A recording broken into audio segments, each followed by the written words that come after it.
ప్రగతికి ప్రతీక నారా లోకేష్ గారు రాష్ట్ర ఐటీ శాఖ మాచిలం నారా లోకేష్ గారి తమ సందేశం అందించవలసిందిగా కోరుతున్నాం.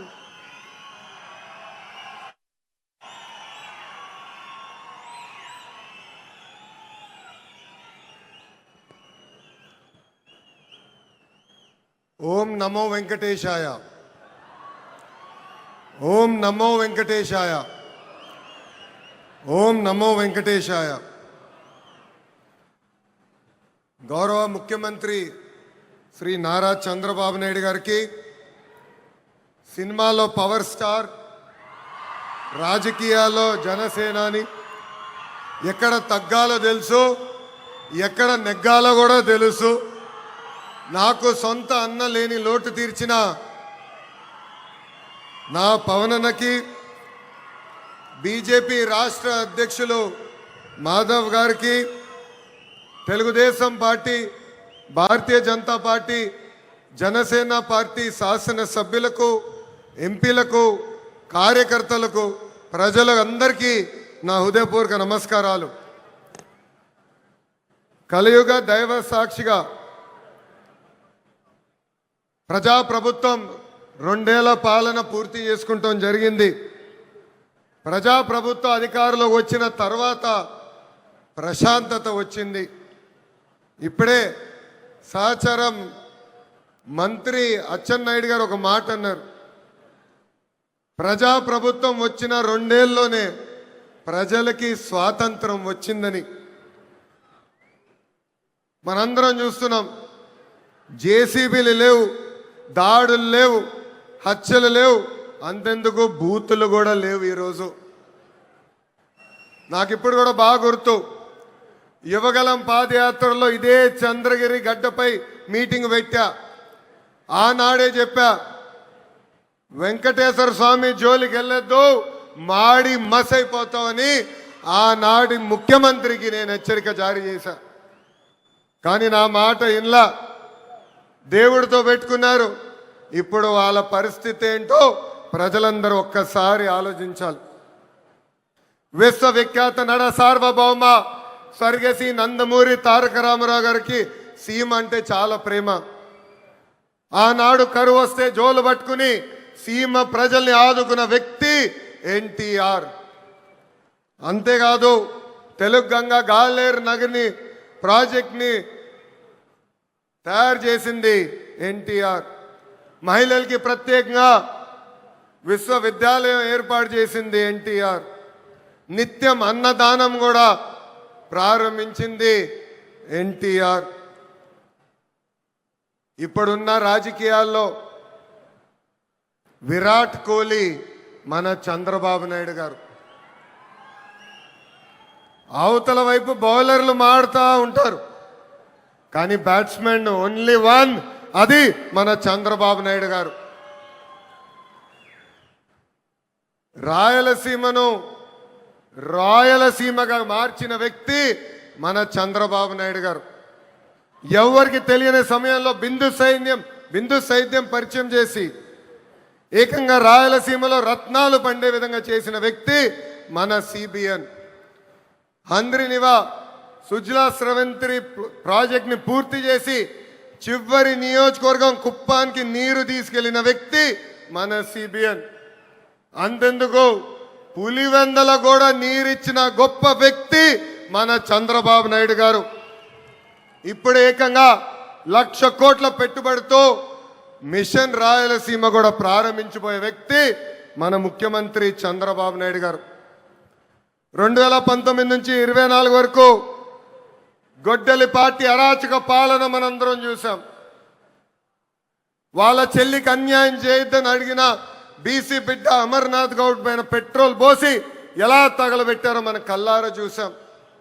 ఒక మాస్క్ అడిగినందుకు ఒక దళిత డాక్టర్ సుబ్రహ్మణ్యాన్ని పిచ్చోడు చేసి ఎలా చంపేశారో ప్రజలందరూ చూశారు. సొంత డ్రైవర్ సుబ్రహ్మణ్యాన్ని ఏకంగా గంజాయి మత్తులో చంపేసిన వాళ్ళ ఎమ్మెల్సీని మనందరం చూసాం. నంద్యాల నియోజకవర్గంలో ఒక మైనారిటీ కుటుంబాన్ని వేధిస్తున్నారు. ఈ వేధింపులు మేము తట్టుకోలేమని ఆత్మహత్య చేసుకునే పరిస్థితి మనందరం చూసాం. వైకాపా నాయకుల కూతురు కన్నా వాళ్ళ కూతురికి ఎక్కువ మార్కులు వస్తున్నాయని ఆ కుటుంబాన్ని వేధిస్తే ఆ వేధింపులు నేను చూడలేను, తట్టుకోలేనని ఆత్మహత్య చేసుకున్న మిస్బాని మనందరం చూస్తాం కూడా జరిగింది. ఆనాడు అన్నారు తెలుగుదేశం పార్టీ జెండా లేకుండా చేస్తామన్నారు, ప్రజలే ఈరోజు వాళ్ళ జెండా పీకేస్తాం జరిగింది. వై నాట్ 175 అని చెప్తే ఏకంగా టీమ్ 11 ప్రజలు వాళ్ళకి తీర్పిస్తాం కూడా జరిగింది. సిద్ధం అంటే యుద్ధానికి రెడ్డి అని తీర్పిచ్చింది ఆంధ్ర రాష్ట్ర ప్రజలు. అసెంబ్లీలో అడుగుపెట్టనయ్యో అన్నారు, ఏకంగా ప్యాలెస్ గోడలు బద్దలు కొట్టి చంద్రబాబు నాయుడు గారు ముఖ్యమంత్రి చేసిన ఘనత మా పసుపు సైన్యాన్ని. ఇప్పుడు రపరప అంటున్నారు. రపరప అంటే చూస్తూ మేము ఊరుకోం. ఎర్ర బుక్కు దాని పని చేసుకుంటూ వెళ్తుందని ఈ సభాముఖంగా ఆ కుర్ర బ్యాచ్కి నేను హెచ్చరిక జారీ చేస్తున్నా. ప్రజాప్రభుత్వం 2 ఏళ్ల పాలనలో సుపరిపాలన అందించాం. అన్ని చేశామని కాలు రెగరేసుకుని మేము తిరగట్లేదు. కానీ ఎన్ని ఆర్థిక ఇబ్బందులున్నా ఇచ్చిన హామీలు ఒక పద్ధతి ప్రకారం నిలబెట్టుకుంటూ వెళ్తున్నాం. ఎవరు ఊహించిన విధంగా అధికారంలోకి వచ్చిన వెంటనే 4,000 రూపాయలు వృద్ధులకి పెన్షన్ ఇస్తున్నాం. వికలాంగులకి 6,000 రూపాయలు బయటికే పరిమితం అవుతే 15,000 రూపాయలు పెన్షన్ ఇస్తున్న ఏకైక ప్రభుత్వం ఆంధ్ర రాష్ట్రంలో ఉన్న ఎన్డీఏ ప్రభుత్వం. అంతేకాదు మూసేసిన అన్న క్యాంటీన్లు తిరిగి ప్రారంభించాం. డిఎస్సి ద్వారా 16,000 టీచర్ పోస్టులు భర్తీ చేశాం. 6,000 కానిస్టేబుల్ పోస్టులు భర్తీ చేశాం. ఏకంగా మన జాబ్ క్యాలెండర్ విడుదల చేసి సంవత్సరం పూర్తయ్యే లోపల 10,000 ఉద్యోగాలు కూడా భర్తీ చేసే బాధ్యత ఎన్డీఏ ప్రభుత్వం తీసుకుంటుంది. ఏకంగా చేనేత సోదరులకి హ్యాండ్లూమ్ ఉంటే 200 యూనిట్ల కరెంట్ ఉచితంగా ఇస్తున్నాం. పవర్ లూమ్ ఉంటే 500 యూనిట్ల కరెంట్ ఉచితంగా ఇస్తున్నాం. ఆటో డ్రైవర్ల సేవలో ఆదుకున్నాం. మత్స్యకారుల సేవలో మత్స్యకారులను ఆదుకున్నాం. స్త్రీ శక్తి పేరుతో మహిళలకి బస్సులో ఉచితంగా ప్రయాణించే హక్కు కూడా ప్రజాప్రభుత్వం కల్పించింది. దీపం పథకం ద్వారా ఉచితంగా గ్యాస్ సిలిండర్లు కూడా మా తెలుగింటి ఆడబడుచులకి పంపిస్తాం కూడా జరుగుతుంది. ప్రజాప్రభుత్వం నినాదం ఒకటే, ఒకే రాష్ట్రం ఒకే రాజధాని కానీ అభివృద్ధి వికేంద్రీకరణ. ఇప్పుడే మాధవ్ గారు చెప్పినట్లు భారతదేశంలో 100 రూపాయలు పెట్టుబడులు వస్తే దాంట్లో 25 రూపాయలు ఆంధ్ర రాష్ట్రాన్ని ఎత్తుకుంటూ వస్తుంది. ప్రజలందరూ ఒక్కసారి ఆలోచించాలి. గూగుల్ ఆర్సిలర్ మిత్తల్ ఉత్తరాంధ్రకి తీసుకెళ్ళాం. రాజధాని క్వాంటమ్ కోస్తాంధ్రకి తీసుకొచ్చాం. ఏకంగా ఫైటర్ జెట్లు రాయల్ ఎన్ఫీల్డ్ ఈరోజు రాయలసీమకి తీసుకొచ్చిన ఘనత ఒక ఎన్డీఏ ప్రభుత్వాన్ని. మనది గొడ్డలి, మనది గూగుల్, వాళ్ళది గొడ్డలి. మంది ఫైటర్ జెట్, వాళ్ళది ఫ్యాక్షన్. మంది కియా, వాళ్ళది కిడ్నాప్. మంది క్రెడిబిలిటీ, వాళ్ళది క్రిమినాలిటీ. మంది డెవలప్మెంట్, వాళ్ళది డిస్ట్రక్షన్. మంది బుల్లెట్ అవుతే వాళ్ళది బూతులు. మనం మహిళలకి 33% రిజర్వేషన్ ఇస్తే ఏకంగా తల్లిని చెల్లిని మెడబట్టి బయటికి గంటేసిన చరిత్ర ఆ గొడ్డలి పార్టీది. ప్రజలందరూ ఒక్కసారి ఆలోచించాలి. జగన్ ఆయన పేరులో జీ చూసి జెన్జీ అనుకుంటున్నాడు. జగన్ పేరులో ఉన్న జీ గొడ్డలి. అందుకే ఆ పార్టీకి గొడ్డలి పార్టీ అని ఈరోజు పేరు పెడతాం జరిగింది. జగన్కి సిసిడి జబ్బు ఉందండి. సిసిడి అంటే ఏంటో తెలుసా? క్రెడిట్ చోరీ జబ్బు, క్రెడిట్ చోరీ డిసార్డర్. ఏకంగా పేపర్లో వార్తలు వచ్చినాయి, ఆంధ్ర రాష్ట్రానికి ఆర్సిలర్ మిత్తల్ ప్రాజెక్ట్ వస్తుందని. ఆయన ప్రెస్ మీట్ పెట్టి ప్రాజెక్ట్ రావట్లేదు, పక్క రాష్ట్రానికి వెళ్తుందని చెప్పారు. గౌరవ ముఖ్యమంత్రి గారు, ఉప ముఖ్యమంత్రి గారు ఆ ప్రాజెక్ట్కి శంకుస్థాపన వేస్తే లేదు నేనే ఆ ప్రాజెక్ట్ని తీసుకొచ్చానని ప్రెస్ మీట్లో చెప్పే పరిస్థితి మనందరం చూసాం. ఇంతేకాదు ప్రపంచం మొత్తం తిరిగి పెద్ద ఎత్తున గూగుల్ని మన రాష్ట్రానికి తీసుకొస్తే వాళ్ళు అడ్డుపడ్డారు, కోర్టులో కేసేశారు. కానీ ఇప్పుడు ప్రెస్ ముందరకు వచ్చి మా వల్లనే గూగుల్ ప్రాజెక్ట్ వచ్చిందని చెప్పుకునే పరిస్థితి. ఇంకా కొన్ని సంవత్సరాలు పోతే ఆగస్ట్ 15 నాడు భారతదేశానికి స్వాతంత్రం తీసుకొచ్చింది మా తాత అని చెప్పుకునే పరిస్థితికి సిసిడి జగన్ వస్తాడు. జగన్ కొన్ని కంపెనీలు తీసుకొచ్చాడు. ఆ కంపెనీ పేర్లు మనందరం మర్చిపోయాం. ప్రజలందరూ ఒక్కసారి గుర్తు చేయాలనుకుంటున్నా. ఆ కంపెనీ పేర్లు Andhra gold, president medal, gold medal. అలాంటి కంపెనీలు తీసుకొచ్చిన చరిత్ర ఆ పార్టీది. Google, ఆసిలర్ Mittal, royal Enfield fighter jet తయారు చేసిన పరిశ్రమలు తీసుకొచ్చిన చరిత్ర మా ఎన్డీఏ ప్రభుత్వాన్ని.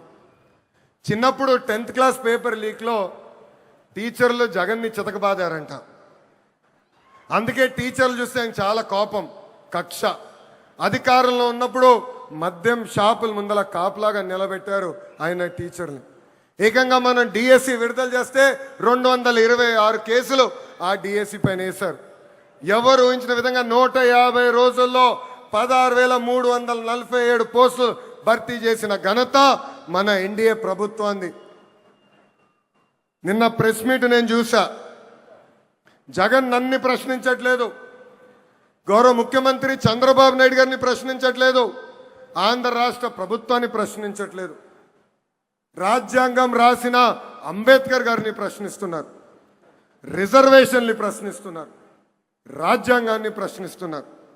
అందుకే ఈ సభాముఖంగా జగన్కి నేను హెచ్చరిక జారీ చేస్తున్నా. మీరు ఎన్ని జన్మలు ఎత్తినా డిఎస్సి పూర్తి చేసి ఇచ్చిన హామీ నిలబెట్టుకున్న ఘనత మాది. మళ్ళీ డిఎస్సి నిర్వహిస్తాం. నిరుద్యోగ యువకులకి పెద్ద ఎత్తున ఉద్యోగాలు కల్పించే బాధ్యత ప్రజా ప్రభుత్వం తీసుకుంటుంది. ఈ జగన్కి కనీసం దేశభక్తి అన్న కూడా లేదు. మేమందరం పోరాడి పెద్ద ఎత్తున సాగర్ డిఫెన్స్ అన్న పరిశ్రమని ఆంధ్ర రాష్ట్రానికి తీసుకొచ్చాం. వాళ్ళు ఏకంగా భారతదేశం డిఫెన్స్ కోసం బోట్లు తయారు చేసే పరిశ్రమ.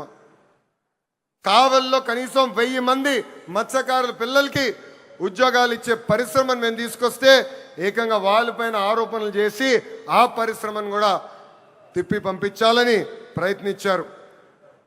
ఇప్పుడు విశాఖ ఉక్కు పైన కూడా మాట్లాడుతున్నారు. 2 సార్లు విశాఖ ఉక్కు సంక్షోభంలో పడితే ఆ ఉక్కు ఫ్యాక్టరీని కాపాడిన ఘనత, చరిత్ర ఒక ఎన్డీఏ ప్రభుత్వాన్ని. ఆనాడు ప్రధానిగా నరేంద్ర మోడీ గారు, ముఖ్యమంత్రిగా చంద్రబాబు నాయుడు గారు ఇద్దరు కలిసికట్టుగా పోరాడి విశాఖ ఉక్కుని ఒక్కసారి కాపాడారు. దాని ముందల వాజ్పేయి గారు ప్రధానమంత్రిగా ఉన్నప్పుడు, చంద్రబాబు నాయుడు గారు ముఖ్యమంత్రిగా ఉన్నప్పుడే మళ్ళీ విశాఖ ఉక్కుని మనం కాపాడుకుంటాం జరిగింది. మన విశాఖ ఉక్కులో ఒక యాక్సిడెంట్ జరిగింది.